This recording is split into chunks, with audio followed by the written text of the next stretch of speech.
অবশেষে জয় পেল royal Challengers Bengaluru. হায়দ্রাবাদের ঘরের মাঠে হায়দ্রাবাদের বিরুদ্ধেই সারা ম্যাচ জুড়ে চলল কোহলিদের শাসন। স্মরণীয় হয়ে থাকলো আইপিএলে 100তম ম্যাচ খেলতে নামা হায়দ্রাবাদি পেসার জয়দেব উনাদকাটেরও।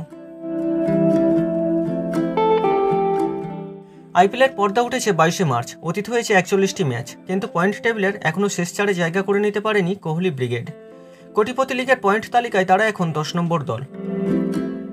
অবাক করা বিষয় হলেও সত্যি, পাঞ্জাবকে হারিয়ে বেঙ্গালুরু প্রথম জয়টি পেয়েছিল 25শে মার্চ। দ্বিতীয় জয় পেতে লেগে গেল একটা গোটা মাস। ঠিক এক মাস পর 25শে এপ্রিল হায়দ্রাবাদকে হারিয়ে বেঙ্গালুরু পেল তাদের দ্বিতীয় জয়। হায়দ্রাবাদ এই মরশুমের আইপিএলে করেছে 3 বার 250 রানের বেশি, আর সেই হায়দ্রাবাদকে ঘরের মাঠে হারিয়েই আইপিএলে 250তম ম্যাচকে নিজেদের স্মরণীয় করে রাখলো এদিন।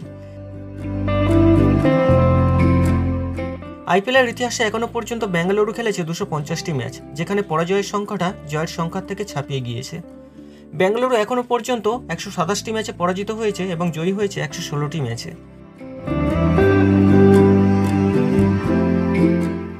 আইপিএলের 41তম ম্যাচে হায়দ্রাবাদের অধিনায়ক প্যাট কামিন্স টস জিতে প্রথম ফিল্ডিং করার সিদ্ধান্ত নেন। বেঙ্গালুরুর হয়ে ব্যাট হাতে বিরাট কোহলি করেন 43 বলে 51। অনুজ রাওয়াত খেললেন 20 বলে 50 রানের ছোড়ো ইনিংস। ক্যামেরন গ্রিন করলেন 20 বলে 37 রান। রয়্যাল চ্যালেঞ্জার্স বেঙ্গালোরের ইনিংসে এলো 18টি 4 ও 8টি 6।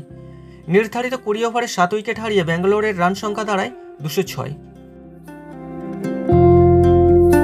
207 রানের লক্ষ্য নিয়ে খেলতে নামে হায়দ্রাবাদ। দলের হয়ে শাহবাজ আহমেদ করেন 37 বলে 40 এবং অভিষেক শর্মা করেন 13 বলে 31। অধিনায়ক প্যাট কামিন্স 15 বলে 31 রান করলেও শেষ রক্ষা হলো না হায়দ্রাবাদের। 141 রানে 8 উইকেট হারায় হায়দ্রাবাদ।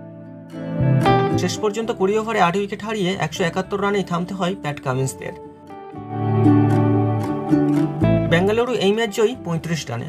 বেঙ্গালুরুর হয়ে বল হাতে করণ শর্মা, স্বপ্নিল সিং, ক্যামেরন গ্রিনরা পেয়েছেন 2টি করে উইকেট। ম্যাচে হায়দ্রাবাদের অধিনায়ক প্যাট কামিন্স, ময়ঙ্ক মার্কান্ডে 1টি করে উইকেট পেয়েছেন। নটরাজন নিয়েছেন 2টি উইকেট, কিন্তু বল হাতে আগুন ঝরালেন জয়দেব উনাদকাট। 4 ওভার হাত ঘুরিয়ে 30 রান খরচ করে তুলে নেন বিরাট কোহলি, রজত পাটিদার, মহিপাল লিমরদের উইকেট। পূর্বে কলকাতা নাইট রাইডার্স ও রাজস্থান রয়্যালসের হয়ে প্রতিনিধিত্ব করা এই বোলার বর্তমানে হায়দ্রাবাদের হয়ে নিজের আইপিএলের 100তম ম্যাচ পূর্ণ করলেন। আর 100তম ম্যাচেই 3টি উইকেট তুলে নিয়ে ম্যাচটি স্মরণীয় করে রাখলেন জয়দেব উনাদকাট। উল্লেখ্য, 8 ম্যাচে 5টি জয় ও 3টি পরাজয় দিয়ে সানরাইজার্স হায়দ্রাবাদ এখন পয়েন্ট টেবিলের তৃতীয় স্থানে। অন্যদিকে 9 ম্যাচে 7টি পরাজয় ও 2টি জয় দিয়ে বেঙ্গালুরু এখন পয়েন্ট টেবিলের 10 নম্বর স্থানে।